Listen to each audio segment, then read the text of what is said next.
All time favourite பன்னீர் butter masala ஈஸியாக பண்ணலாமா? அதுக்கு ஒரு பேனில் கொஞ்சமாக பட்டர் விட்டு பன்னீரை ஃப்ரை பண்ணி எடுத்துக்கலாம்.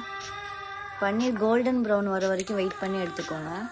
அதே பேனில் ஒரு பெரிய வெங்காயம் ஆட் பண்ணி நல்லா வதக்கிட்டு அது கூடவே 2 பழுத்த தக்காளி 4 முந்திரி ஆட் பண்ணி நல்லா வதக்கிட்டு மிக்ஸி ஜாருக்கு மாற்றிக்கோங்க. அதே பேனில் 3 டேபிள் ஸ்பூன் பட்டர், 1 பிரியாணி இலை, 2 ஏலக்காய், 2 கிராம்பு, ஒரு துண்டு பட்டை ஆட் பண்ணி வதக்கிட்டு அரைச்சி வச்ச பேஸ்ட்டை ஆட் பண்ணிக்கோங்க.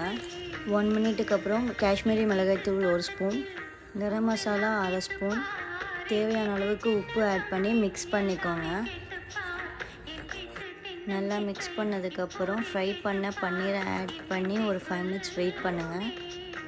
4-5 முந்திரி பருப்பை தண்ணியில் ஊற வச்சு அரைச்சி எடுத்துக்கிட்டேன். ஃப்ரெஷ் க்ரீமுக்கு பதிலாக நான் இதை தான் யூஸ் பண்ணுறேன். இதை போர் பண்ணி ஒரு மிக்ஸ் பண்ணால் பன்னீர் பட்டர் மசாலா ரெடி.